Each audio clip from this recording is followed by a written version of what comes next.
Hey everybody, it's MegaLakeBodom back here again with another top 5 list. And today I'm going to be going over what I like to call my top 5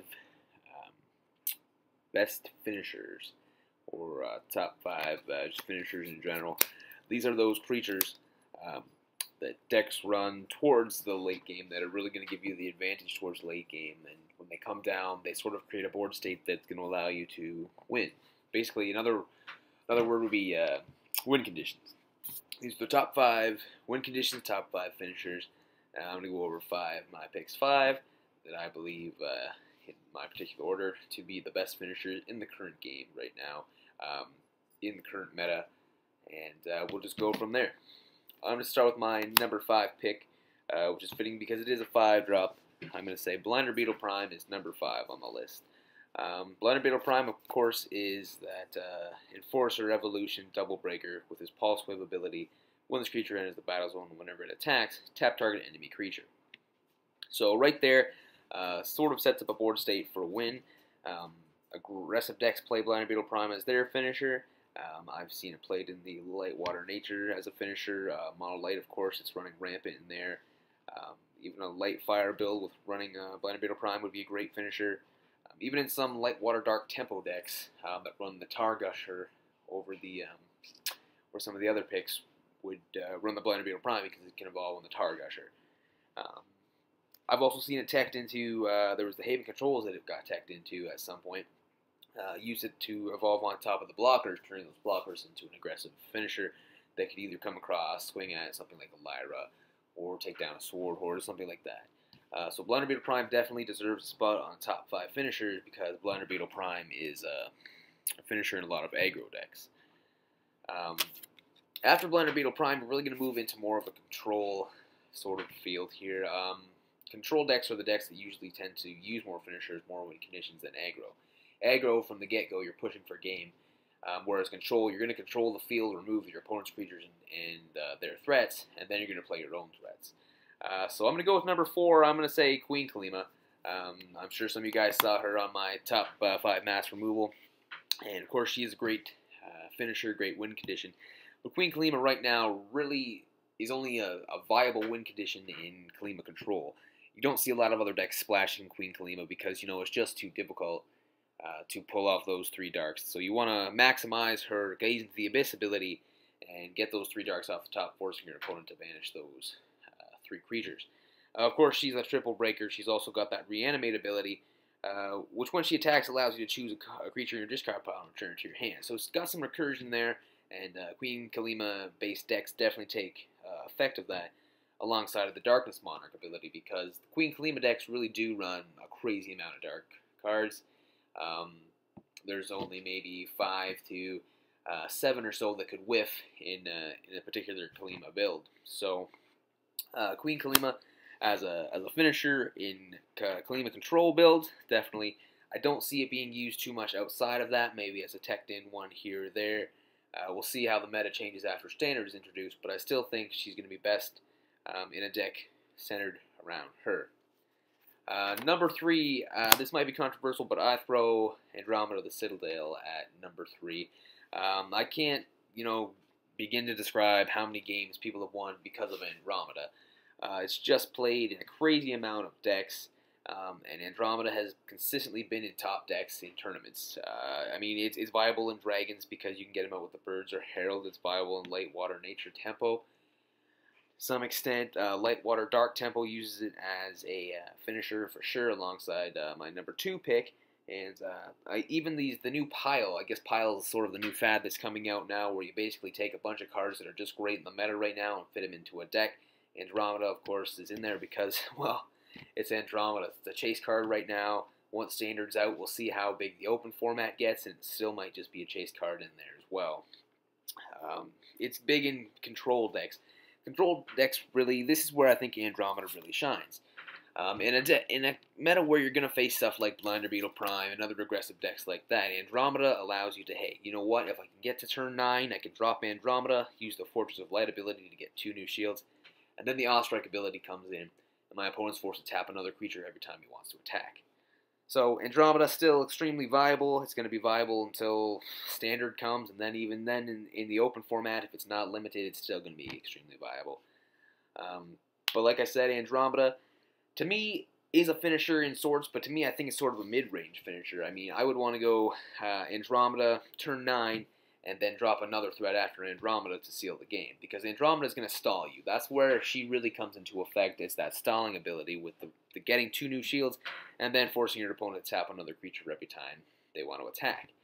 So Andromeda, definitely a finisher, and still going to be viable in the matter for quite some time. My number 2 spot hits home for me. It's one of my favorite cards in the game.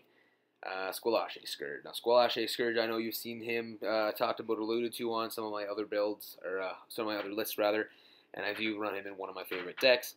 Squalache Scourge, to me, is the quintessential control creature and finisher as well. But to me, it screams control.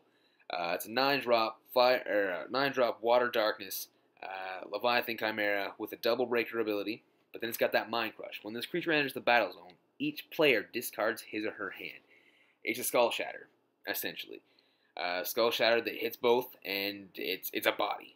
But then you look even further down, it's got this Tempest of Tentacles ability. When this creature enters the battle zone, your opponent can't attack or block with creatures until the start of your next turn. That's crazy. Squalache Scourge is just a Swiss Army knife of sorts, because this is such a great control card, such a great finisher, because it comes down, discards the hands. Now you're on even playing fields in the hands, and your opponent can't attack, can't block.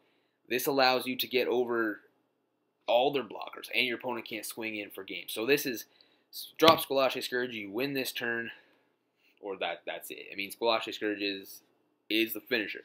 To me, I would have put him at number 1, but I didn't want to be too biased, so I kept him at number 2. But to me, he's a great finisher. He's got just a crazy amount of applications, and I've seen just a one-up Squalache Scourge teched into a lot of decks. Light Water Dark Temple uses it as one of his finishers alongside Andromeda, as I alluded to. Leviathan Control, of course, the combination with King Coral. Bonkers. Even Haven builds tend to use 1 to 2 of Squalache Scourge. Dragon builds, I've even seen tech Squalache Scourge, and I've seen it's viable, and of course the Kalima build. You can play Kalima alongside Squalache Scourge as your finishers, because it's darkness. If it gets whiffed off the top for her ability, it's still going to hit and make your opponent sacrifice. So Squalache Scourge, I could go on about Squalache Scourge.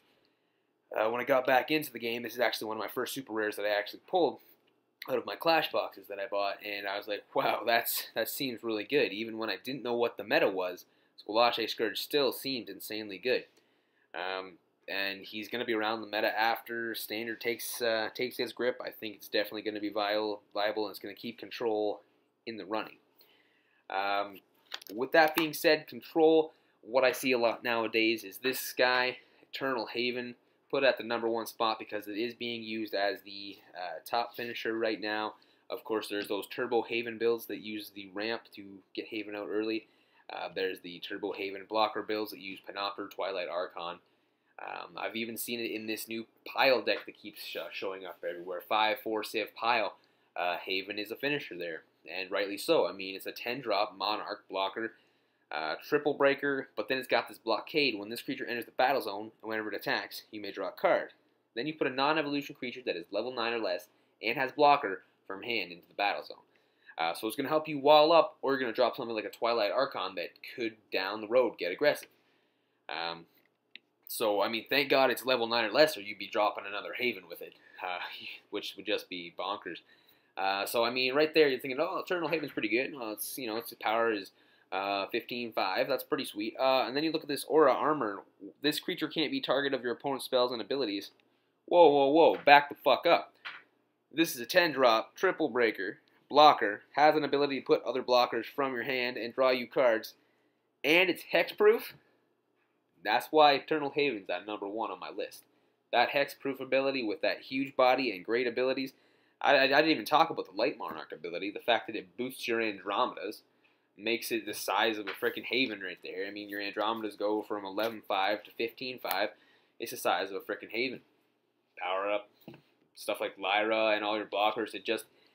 Eternal Haven is a great win condition, and it's going to continue on being a great win condition long after Standard's been enforced, because it's just so bonkers. That's Eternal Haven for you, though. I mean, I've played against a couple Haven decks in my day, and I still can't get over how many abilities Eternal Haven has, and how once it comes down, you're pretty much screwed. It's that win condition. It's that finisher. And it's, like I said, it's Haven, right? It's going to keep on being at the top until something happens. Either it gets limited or it gets rotated out. But Eternal Haven, I think, is going to stick around as one of the top finishers in the game for a while. And that's Haven, like I said. So this has been my top 5 finisher win condition sort of video, where I just go over what I believe to be the top 5 finishers in the current meta right now. Of course, there's tons that I could talk about. I mean, Dragons alone. I mean, I could have thrown Cassiopeia in here as well, because it essentially locks down the board like Squalache Scourge does. But right now, what I'm seeing in the current meta, these guys appear to be the top 5 finishers. And, you know, if you don't agree with me, definitely leave a comment. Let me know what you think the top 5 finishers should be. And, yeah, that's great, guys. Thanks for watching, and take care. Bye.